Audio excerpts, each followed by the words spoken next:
Welcome to the 5th episode of the Crochet Junkie podcast. It's been a while since I last recorded. I think my last episode was the very end of June, and now it is, I think, like the 11th of July. So about 2 weeks. I've been busy. I don't know. We've had lots of company. I've mentioned that we live on the lake, so of course people want to come out here during the summer and go swimming and hang out, which is great. We love having company. So we had somebody come right before the 4th of July, and it was our friend that has a couple of kids, but they do have a set of twins that are 20 months old. And I have been kind of having baby fever lately. I'm cured of that now after spending a weekend with them. Yeah, I'm good. I like that my kids are older and able to do stuff for themselves, not get into the dog water 100 times, you know, what 2-year-olds like to do. So it was fun having them, definitely. It was a lot of fun sending them home too. So they came, and then for the 4th of July, the girls and I actually left town. We don't really like to stick around the lake on holiday weekends. It just gets too busy and crazy, and so we actually went to our hometown where we're from. Not really from, but where we went to high school, where our parents still live, so that's what we consider our hometown, even though my husband and I were born in different towns than that one. That's what we consider going home. So we went there and hung out with some friends and went to a fireworks show and went swimming, and the girls had a blast. My husband had to stay home because the summer is his busiest time. He works and works and works and works, and he's just always super busy during the summer, especially on the 4th weekend, because everybody comes out here. Everybody wants their system to work. Everybody has some sort of issue or problem that he has to deal with. So it's kind of a bummer for him, but he makes up for it other times. I'll go ahead and do my mug shot. This one I got from an internet friend. We've been friends. We met on the mommy boards when we were pregnant with my now almost 5-year-old. And she is a crafter too. She's super crafty. She does crocheting and weaving, and I think she even knits, and just really crafty. Cassie, hi Cassie, if you're watching this, she sent me this mug. Gosh, I think it's been a couple of years now that I've had this. It's just really cute. It's got little owls on the outside, and then on the inside it says hoot all the way around. I don't want to tip it over too much. It's kind of full. So that's been why I haven't recorded. We have been here, there, and everywhere, and also my husband recently hired one of his old high school friends as an employee, and he and his wife live in the hometown, which is 2 hours away. So he's been staying at our house. Did you just hear the bird hit the window? That happens all the time. He's been staying at our house while he works, because he's only got a short amount of work, and then he's a contractor that's going to be mostly based out of where he's living. So he's like a house guest, an extended house guest. So yeah, I haven't had the time to record. I've had people in my house. It's just been really busy, and I've missed it. I've definitely missed showing you guys what I've been working on. Not that I've been working on a lot, just haven't had a lot of time. But happy 4th of July to those that are in the States and that celebrate. Like I said, we went to a fireworks show and went swimming. It was a lot of fun. Who doesn't go to a fireworks show and go swimming on the 4th of July? So now on to the project working, because that's what this podcast is about. Y'all don't tune in to hear about my weeks. So I've had a couple of project fails lately, and it's been a bummer. I showed y'all that crocheted sock I was ripping out last time, and I started to knit it, and I was going to knit this for me, because hello, green and purple. This is the Patton's Croy, I think it's bramble stripes or something. It's just a green, purple, beige stripe, self-striping. So I started this for me, and I thought, oh yeah, I'm never knitting myself a pair of socks. I've only knitted the 2 pair for my husband. I didn't know, what measurements to start with. So I did 54, cast on 54. That's too small for me. It gets super stretched out when I put it on my foot. But it does fit my 9-year-old, the top part. And so I was like, okay, fine. Instead of ripping it out, I'll just make it for you. And then, like I said, we were out of town, and so I was working on the foot at that point, and I was staying up kind of late talking with a friend of ours, and we were just talking, and I was knitting, and then Atrella woke up the next morning, and I was like, hey, try this on. I think I'm to the point where I can start decreasing for your toe. And she put it on, and it's this green stripe, the light one, it's that much too big. And I can't really rip things back very well. It sucks. Like, you know what's weird? My nose starts running as soon as I start podcasting. Like, my nose never runs. In last video, I noticed, like, about 10 minutes in, it just starts running the entire time, and now I have a runny nose. Sorry about that. But yeah, so the sock is too long for her, and instead of ripping it back, I'm just going to rip the whole thing out and make it for myself like I'd originally planned to, because I like this striping green and purple yarn. And she doesn't mind. She doesn't really care.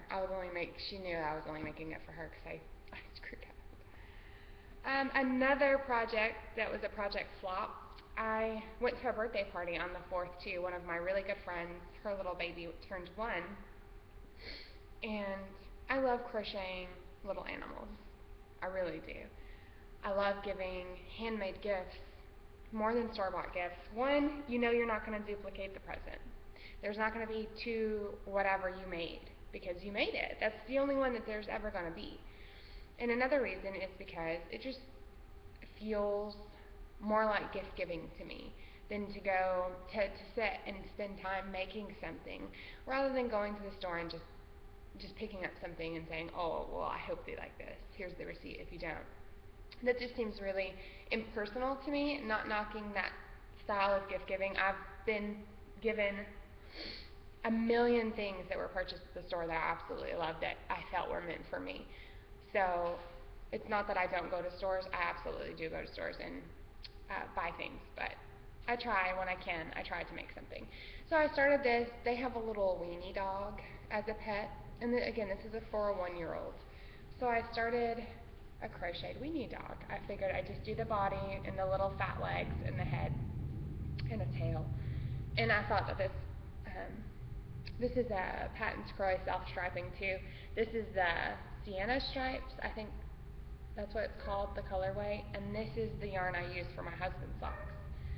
But I started it, and then I don't know if you can hear that, but I locked the dogs up, and Roger's complaining about it. But I started it, and I was crocheting it, and I was also knitting this, and I just didn't want to work on this. I wanted to knit. And guys, I think I have fallen out of love with crocheting. I just don't want to do it right now. I would just rather spend my time knitting. So I didn't finish this. I got this done, and I got part of the little head done. And I could have finished it, if I would have been more disciplined and said, okay, I'm going to sit down and work on this. But I ended up going and buying, I got the baby 2 books.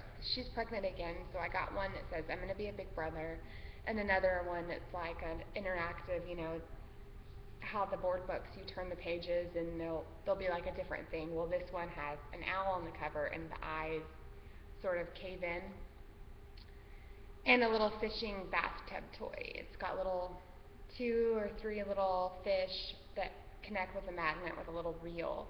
And so I got that, and they liked it, but I wish I could have finished the crochet dog, the wiener dog, the foot-long wiener dog. I thought that was kind of cute, but oh well.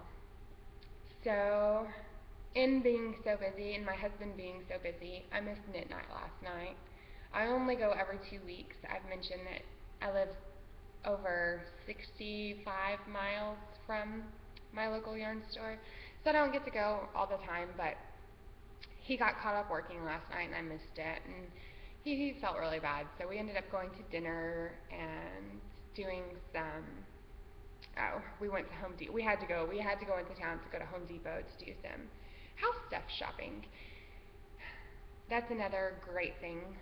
We are getting more done on the house. He's hired some contractors instead of us doing. We've done a lot of the work ourselves, and but now he's to the point where he's so busy with his actual job, and my father-in-law is kind of out of the picture because he just had surgery. So we're hiring some contractors to do some of the other finish out stuff. So hopefully we'll be moving maybe soon. Maybe we'll see. But yeah, it was nice to go into town and to eat.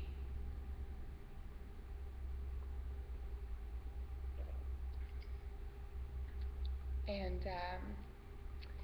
while we were gone, though, something terrible happened. So when I was gone over the weekend to go to the fourth thing, the dogs took the Afghan that I crocheted for my daughter. It's just like a chevron granny square. I should have grabbed it so I could show y'all. They grabbed it off the back of the couch and ripped a hole about that big in it.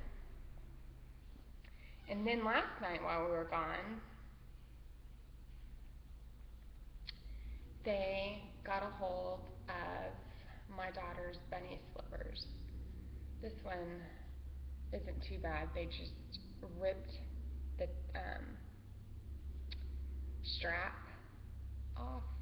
So I made the girls both a pair of bunny slippers for Easter. And their ears are kind of floppy, but they have little bows on their ears. And now this looks like crap because the dogs, ripped it and stretched it, but it was cute. This one got the worst of the damage. It's completely ruined. And I'm so bummed. I got this pattern on Etsy.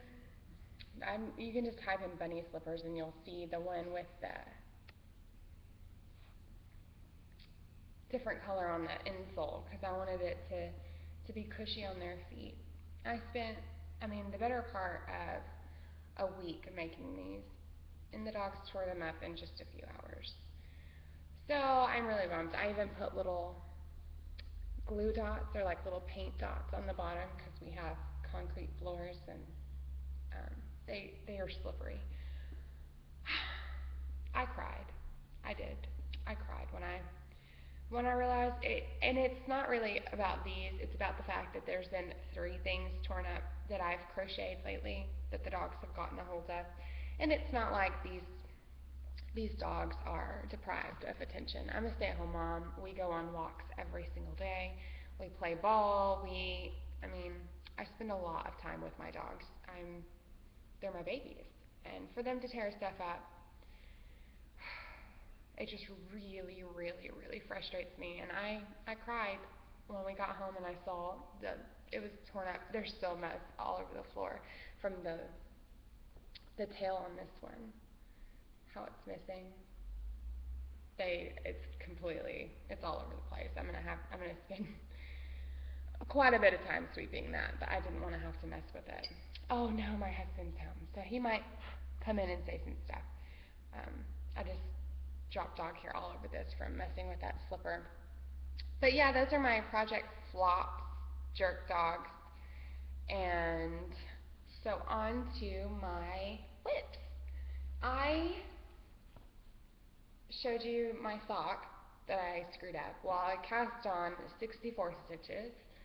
That's my Bigfoot. 64 stitches. And then I made the Rose City Rollers free pattern. You can find it on Ravelry. Such an easy, awesome, super great sock pattern. I love it. And the heel is something different. I didn't do this on the other socks that I made. I think it's called Eye of Partridge, maybe. It's thicker, which is nice. And this is the second one. So I'm almost to the toe decreases on this. And this yarn is the Patons Croy Socks FX Celestial Colors. And it's purple and blue. And that's my progress keeper. I was there the night before last. And so I knit all of this yesterday. And I also worked on, everything's falling on me. This a little yesterday, my knit along with the Mad Tosh Crafts, which is my local yarn store. And I haven't really been wanting to work on this because I have to pay attention to this part that I'm on is the lace bit. And this pattern is the 3-color cashmere cow, and it's a paid pattern. But so I'm on, I don't know if you can see this, that lace part right there, where it's gray on the picture. That's the part I'm on my pink. And so I just haven't had a lot of focus time, and you have to count on these rows. And so I haven't gotten that done. So it's kind of been straggling in my whips while I've been working on socks, because I love working on socks. Socks are, I don't know, my favorite thing. And so I did, while I was out of town, I got that purple patent scroll yarn. I got that. I wanted to make myself a couple of pair of socks, and I didn't want to spend a ton of money at first, like on nicer sock yarn, because I'm new and I keep making mistakes. Like even this one has mistakes. Like when I was doing the decreases, I decreased every row. Instead of decrease, knit around, decrease, knit around. Yeah, so that, I mean, it's not that big of a deal, and no one's gonna know but me, and the only thing it does is create so there's a little bit of a gap there because I didn't do it right, and on this one I did it right, so there's no gap. But so because of that, because I'm still learning, I don't know enough, I just wanted cheap sock yarn, not super nice sock yarn. I do have super nice sock yarn, but I don't want to tuck into that yet because I'm still new and I don't want to have to rip it back. And so I got some Patent Crochet sock yarn because it's pretty and inexpensive. So this colorway is the blue striped rag colors, and I was thinking about using this maybe to do some socks for the knitting expat. She's doing a rainbow knit along, and this isn't exactly rainbow, but it's rainbow-esque. So maybe this, I was going to do a crocheted shirt out of this silk rainbow yarn that I have, but I'm not digging crochet right now, and I just don't want to start another crochet project only to just stick it upstairs and ignore it. So I also got these colors, and I might make my husband a pair of socks with these, but I think I would need another ball even to do ankle socks for him. He's got really wide, flat feet, so, and this is the Cascade colors. So it's like it's not picking up, it's like a gray, brown, and blue. And then this one, which is Route 66. It's got some rust and some blue and some cream. I think those will be really cool. These are definitely going to be Rose City rollers for myself. And I also got for my beautiful 9-year-old child who is absolutely addicted to watermelon. She wants me to start buying it as soon as it comes out in the stores. And I tell her that I'm not going to. I like to buy things in season, so I try to wait until watermelon's actually in season before I buy it. But so, I think it was Knitting Expat where I first saw this, the watermelon self-striping yarn. She was making it, and I asked her, where'd you get that yarn, because I have to have it. And it's crap, what is her name? Artistic Yarn by Abby. And she's on Etsy, and this is self-striping watermelon sock yarn. Yeah. My kid is so excited. So I've already gotten this one caked up. So as soon as I get done with my sock, I am casting these on to make her some socks. And I got some extra. I'll probably make both the girls some socks, maybe myself. It's 460 yards per skein, and my 9-year-old, Etrella, that's her name, said she wanted some ankle socks like what I'm making. So yeah, I have plenty of this, and here comes my husband. I don't want to stop recording because then I have to redo all of this, and it's like 20 minutes in. So yeah, I got that, and I also got some stitch markers with it. She sent a watermelon stitch marker. Isn't that cute? And a little bee. I love the bee. And so I thought that was really fun that she sent those. And I also went into kind of like a book music store. It's called Hastings. I don't know if y'all have those there. I've been looking for a CD, and I've been in several Best Buys, and they don't have it. And I went into Walmart, and they don't have it. But it's called the soundtrack to the movie Strange Magic. If you haven't seen it, I think I've mentioned this on a previous podcast. You have to watch it. It's got excellent music in it. And it's a kid's movie, and it's so cute, and I wanted the CD.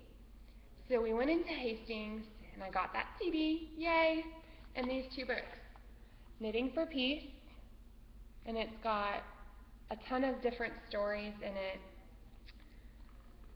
and Knitting Along, or Knit Along. And both of them have several stories in them about knitting in different parts of the world, knitting groups, knitting history. I wanted to read y'all this. And this is A History of Wartime Knitting. Old Mom Rinker, a knitter near Philadelphia, passed on tidbits of British military information garnered from eavesdropping tavern keepers. In a way only a knitter could conceive of, she embedded notes to General Washington in balls of yarn, went to a cliff outside of town, and perched there with her knitting, the picture of innocence. When the general's troops passed along the path below, she would nudge a ball of yarn over the cliff edge, landing it at their feet. One of the troops would just innocently pick it up, and the message would be hasted to General Washington. Isn't that just amazing? And so both of these books have several stories and patterns in them that go through different parts. He's going to come over and harass me. Different parts of knitting and history, and both of them have patterns, and they were both very inexpensive. This one was $4.49 and this one was $3.99. So yay for used books that are now a part of my library. So I have been doing some spinning. I got that fiber box, and some of it has clicked, and I feel like I am doing a lot better, but at the same time, I did not do this justice. So this is the rock and string fiber, and it's kind of sad. It's a little bit coarse, a little bit smushy, a little bit thick, a little bit thin. And my daughter wants me to either knit or crochet her some doll clothes with this. So that's what I'll do with it. It's not really good for much else. So I'm not too happy with this, but I did enjoy spinning it, and I do feel like I learned a little bit spinning it, and see some of it's underspun, some of it's overspun. I'll get the hang of it one of these days, This is Premastic fibers, I want to say. I wish I had kept them right here. And it's like mint and brown. This was a lot of fun to spin. And it was merino, alpaca, and silk. And this was Falkland. And I didn't really enjoy spinning this. I don't think that I would buy Falkland again. I love the colors. And the braid was really it was quality fiber. It's just not something that I enjoyed spinning. But this, I enjoyed spinning a lot more, and it's merino, alpaca, and I want to say soft silk, maybe. I love it. I can't wait. I don't think I have enough, but I would love to knit mittens with this. I think knitting mittens is going to be my new um, project that I try my hand at once I get over my sock obsession, if I ever do, because I love knitting socks. But yeah, I really love those colors. And I don't think it's enough for mittens, but I wish it was. And I have even been doing a little on my drop spindle. So this is, again, I'm thinking this is alpaca, soft silk, so it's got some bumps, but that's the silk. You see how consistent that is, guys? I'm getting okay. So I've been practicing my drafting. This is what I'm working from. So it's got some shiny bits in it, and it's, I think, mostly alpaca with some soft silk. And you can see there's little flecks of blue and white and sparkle. So, and then again, all of this came in my spinning box that you can get, and it's a subscription type of thing, but you only get, she sends you an email every month when they're ready to buy, and you can decide to go buy one or you cannot go buy one. And they sell out really quickly, so if you want one, don't think about it, just get it. And yeah, so I mean, I guess I really did not have much to show you guys. So, oh, I did get this. So I don't know about you, but as a hand worker, my hands get so dry all the time, and like by the time it's the end of the day, they're just so thirsty. They literally feel thirsty. I cannot describe it in another way. It's just like my hands are so dry. And I use lotions, but I haven't found anything that I love to use without my hands feeling greasy or gross or not being able to pick up my yarn for, 20 minutes after because my hands are so slick and gross. And of course you can't wash it off because that defeats the purpose of lotion. Well, in watching podcasts, I've seen several of them pop lotion bars out of their bags, and I thought, let me look on Etsy and see what I can find. And I came across Always Needed. Coconut lime verbena is my scent.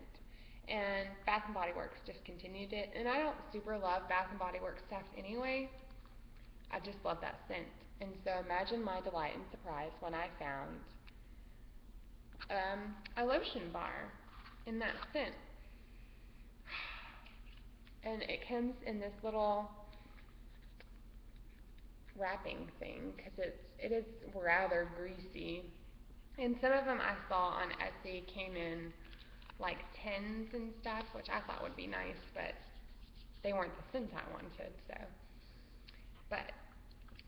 So I just got this yesterday, and already I've noticed a marked difference. I put it on right when we got it, and then we left town, and we were gone for several hours, and I knit in the car the entire time, and my hands didn't feel dry.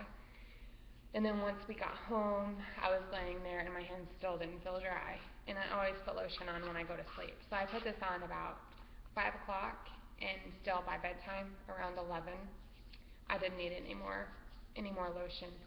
And it's such a small amount too. I don't know about you, but when I'm getting stuff out of containers, I constantly squeeze out way too much. So it's nice just to be able to rub this along your hands and get the perfect amount without being wasteful about it. So yeah, I think that's all I have to show you guys. I can't think of anything else. So, I never introduced myself. I think I said Amber, but You can find me on Instagram as Crochet Junkie, and then on Ravelry as Crochet Junkie with the number 6. And I've actually spent more time on Ravelry than I have in quite a while. I always look there for a source of pattern inspiration, and I've favorited several things, but I've never bothered with learning the amazing useful tool that is Ravelry. And I've put several of my projects up lately. I've put several of my stash up. I'm so excited about this new thing, and I keep like every spare time that I have to sit on the computer, that's what I do. I'll go and add another project, or I'll go and add a bit more of my stash. And it's just so much fun to see it all organized and in one place. Sure, I have all my pictures on Instagram, but to scroll through and to filter through whether they're like family pictures that I've taken or a project that I've posted, versus on Ravelry where I can post like each picture to that project that I took and watch it grow. And why have I never done that? Why? I love that. So that's really exciting. So go check me out on Ravelry. I did create a group for the podcast, but I like to spend my free time crafting. I don't anticipate me ever being overly active on the group that I posted. If you want to post stuff, if you would like to do a knit along, if you want to do a swap, that's another thing. I know I said I didn't have anything else, and now I'm rambling on. So I was on just reading, and I stumbled across this thing called a knitter's magic ball, or a crocheter's magic ball. When I say knit, that encompasses all yarny activities to me. And the idea is you make it yourself. You take a ball of yarn and you wrap it around little treasures. And my dogs are going crazy because they want out.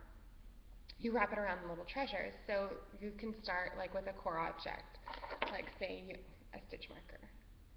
So you just start wrapping the yarn, and then you get like some ribbon or a tag or just little small things that you can conceal within the ball of yarn, and then you gift it. And as that person is knitting from it or crocheting from it, they stumble across all the little cute things that you've put in it. So if anybody wants to do a project swap like that, where y'all make a magic yarn ball and I make a magic yarn ball and we swap them, I'd love to do that. So if you want to post to the Ravelry group, again, it's the Crochet Junkie podcast, I think is what the group is called. I'll link it in the down bar. But yeah, if you want to come and join and say, let's do a magic yarn ball swap, that'd be a lot of fun, I think, especially to see what you guys put into your little balls. Yeah, so that is definitely all that I have. It's a little bit of a shorter episode today, but my dogs are going crazy. My girls want to go to the pool, so that's what we're going to go do. I'm going to take them to the pool and probably work on my 3-color cow, because I can, while they swim, I can easily keep an eye on them and count this. My little one never ever takes off her life jacket. And my oldest, she's a strong swimmer, so yeah, we will do that, and hopefully I'll see you guys next week. But honestly, I don't know. It might be another 2 weeks or so before I get a chance to record again. Hopefully not. Hopefully it'll be next week, and I'll have some finished things to show you. Yeah. So thanks for joining me. I hope that you've enjoyed it, and I'll see you next time.